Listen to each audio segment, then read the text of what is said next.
Welcome to this special edition on education. I'm Richard Peretz, and our guest today is the President Emeritus of Nova Southeastern University and past Chairman of the Broward School Board, Dr. Abraham Fischler. He is regarded as the father of Nova for his pioneering spirit in taking NSU in Florida on a journey to become a national leader in distance learning. Dr. Fischler began his quest to improve the educational system through technology as a high school science teacher in New York, and he believes that every student must have curriculum delivered at a pace consistent with that student's individual needs and learning style. During his tenure as president of NSU, Dr. Fischler was able to take his vision to the next level and center the university around the needs of each student. Education is, after all, the best hope for a brighter future, and Dr. Fischler will speak about this and related subjects with Cindy Burfield following these messages.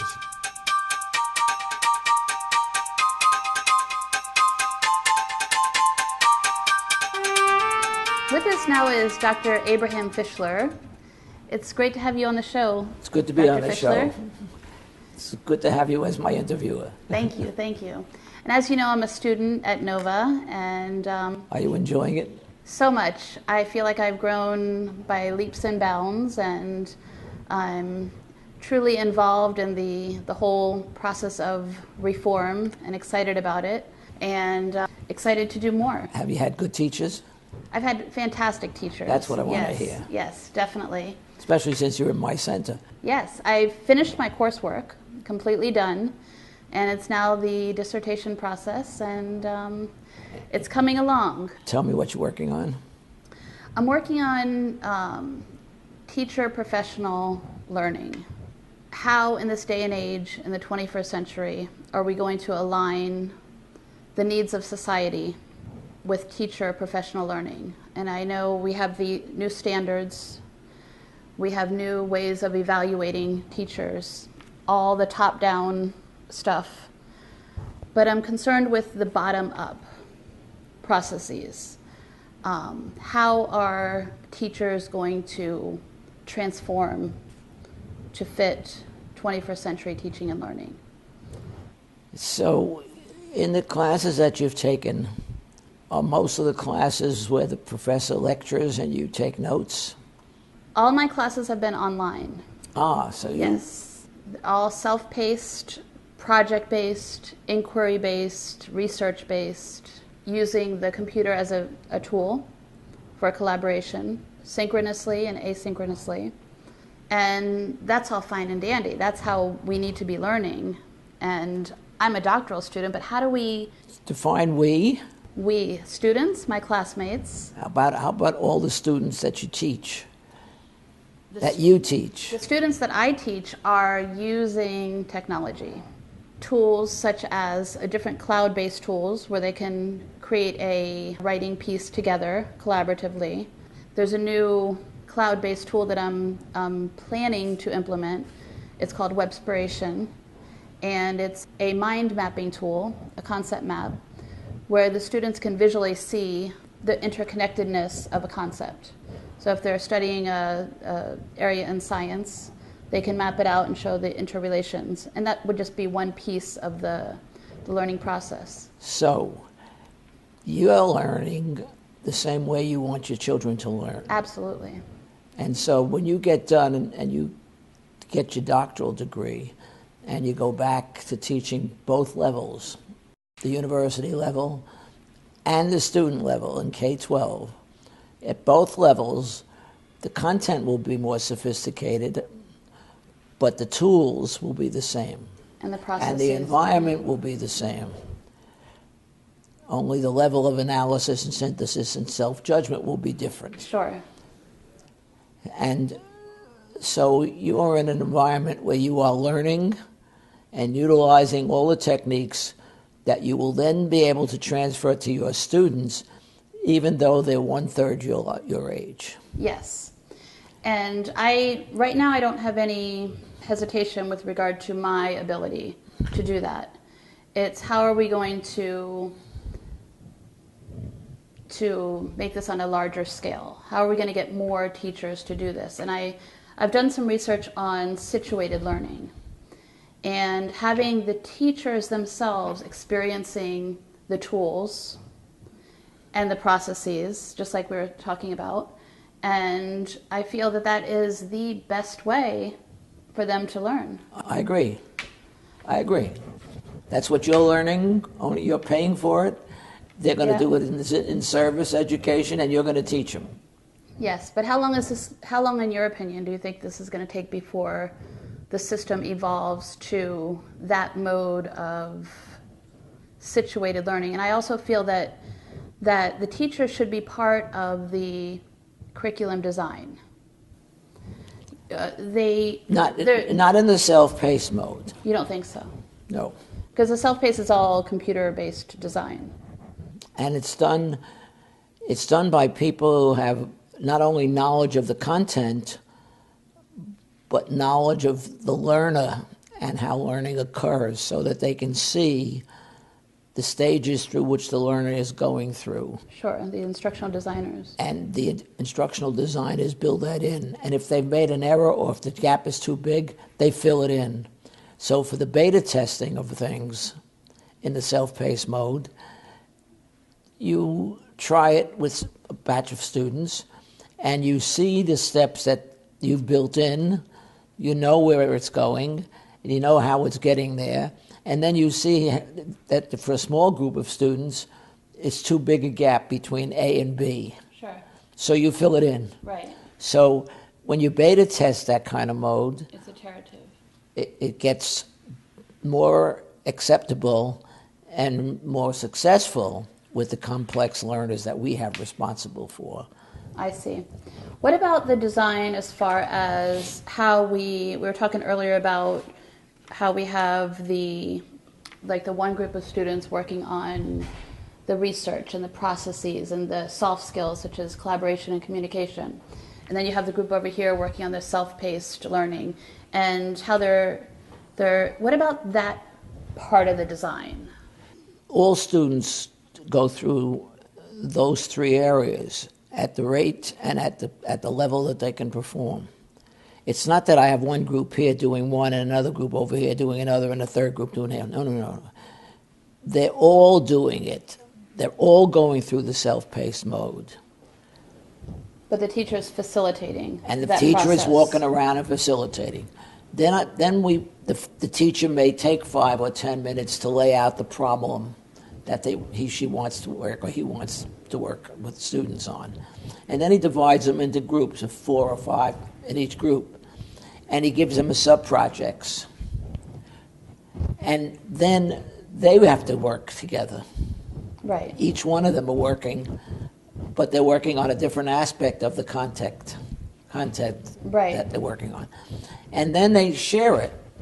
So by the time they get together, they've learned how to work together, they've learned the responsibility of working in a group, they've learned how to use the technology for building the content that they're going to present, PowerPoint presentations or whatever they're going to use. And so on a Friday or Monday or Wednesday, then the group that's ready to presents to the whole class. Sure. So all the those knowledge 21st that this century group, skills. the knowledge that this group got, they pass on. In the meantime, it all feeds together to the big circle that you selected, because that's the content you wanted them to study at that particular time. All self-paced. Well, it is self-paced, but there's a termination of when they're going to make their presentations. Sure. So it's not quite self-paced, But but within the group itself. There's still planning. There's still teacher planning involved. With students. And there's still teacher pedagogy involved. In this one, yeah. In this area where they're working at small groups, yes. So how are we going to then, well, I guess we kind of answered that before, to transform those teachers?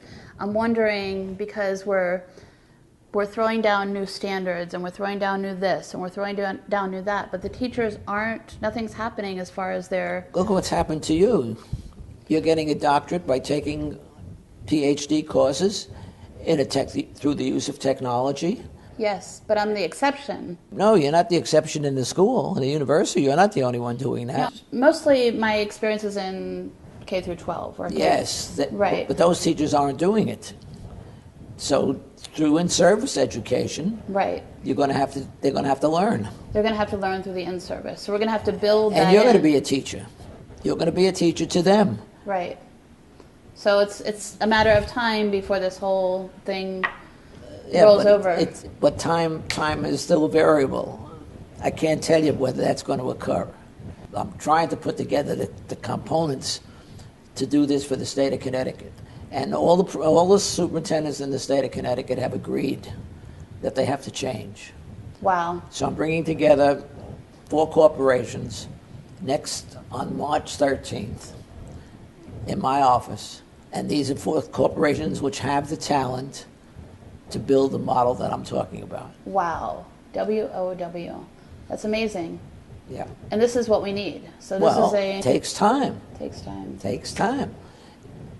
Dr. Fischler, the Common Core standards, state standards that are slowly being infused into the K through 12 system. Right now we're practicing them in kindergarten, and next year I believe in first grade. And then by the year 2014-15, we should have a full K through 12 infusion of these standards. First of all, how do you think they're going to impact student achievement, and how does professional development fit into that? If you go back to some of the conversation we've had, you can only infuse as fast as students can acquire. We know that students learn at different rates, have different preferential learning styles. We have to provide an environment where the slowest student doesn't get punished, but is given the time to acquire what that student needs in order to move successfully through the system. So in the self-paced mode, you as a teacher will keep a record of how fast the students are moving through the modules, and you get a feeling for the slope of a curve. And when that slope begins to change, that's when you know you better go talk to the child. What's the problem? Well, it could be an academic problem, but it also could be a problem at home. Social. Well, it could be a social problem. You take the time, because you're not keeping the class together, that the learning materials and the technology is the teaching guide now. So you have the time all of a sudden to sit down, because you've picked up that the slope of the curve for this child is changing. Now maybe the work is getting harder, but you want to find out what's going on in this kid's mind and home and etc. So you sit down next to the child, and the other children are gainfully employed. Yes. And you're going to talk to this child. And when you feel you can help them, and you do it, and you feel good about that. It was a good 5 minutes you just used of an important time. So that's what's going to happen. So the first time through this K-12 curriculum with the core values, you're going to increase the spread. You're not going to decrease the spread. You're going to increase the spread. Because you're going to keep kids moving that dropped out before. They're going to be in school. Why? Because you care. Right. You're going to help them. Because you have the time to care. And you found a way of having the time. Instead of going to the chalkboard to try to keep the class together, you're going to allow the class to move at a rate where each individual student is the class. So that helps you find the time necessary to begin to help each student. Sure. When you put them into groups, you group them in a way which enables the group to be heterogeneous.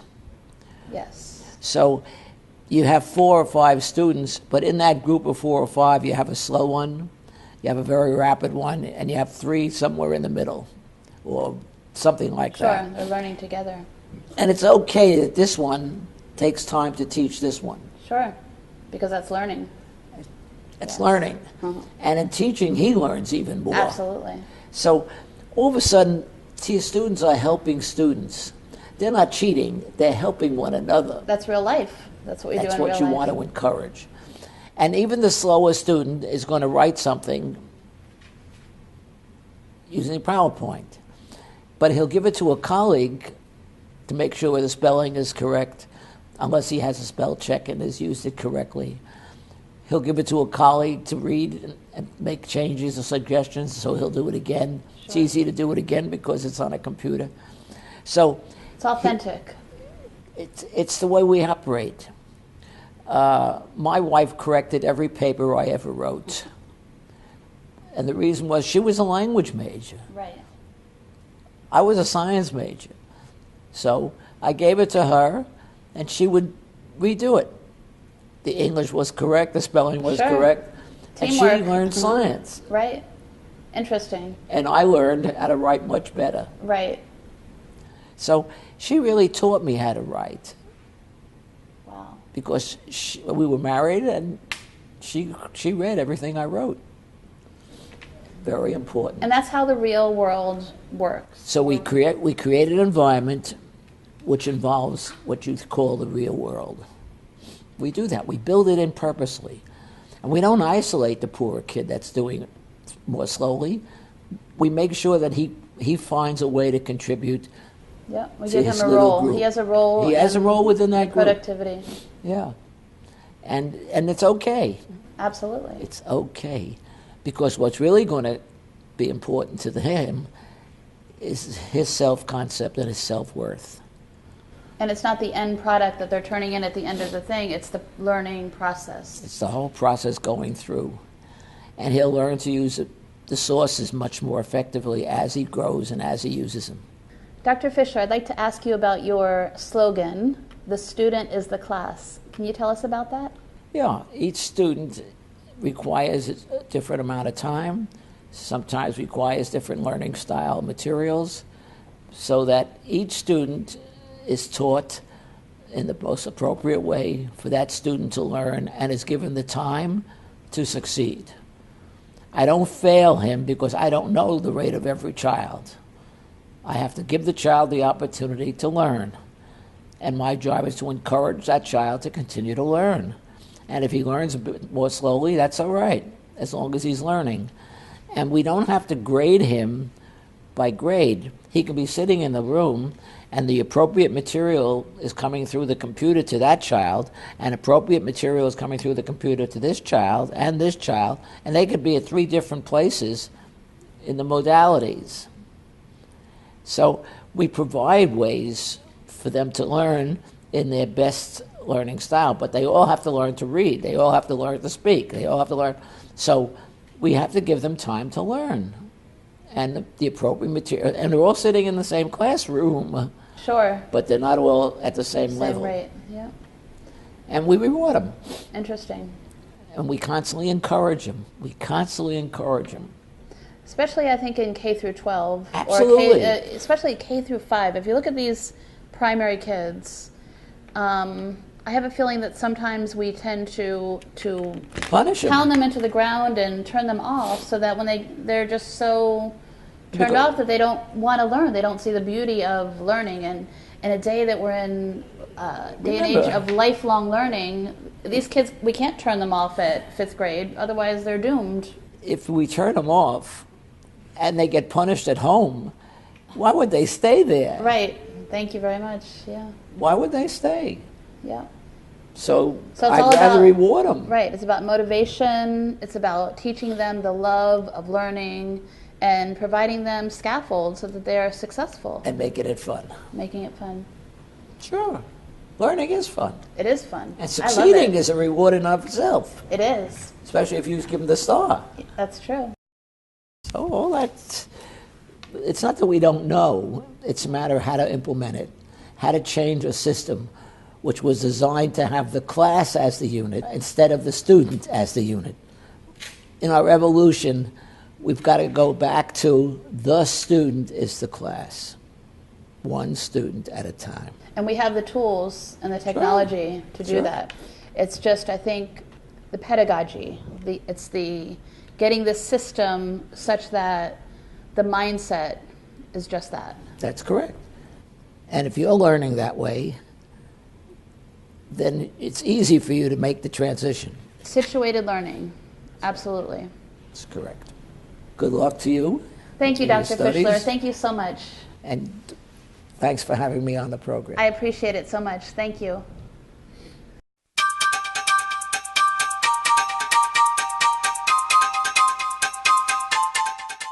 This concludes our special show on education. I'm Richard Peretz. Thank you for being with us.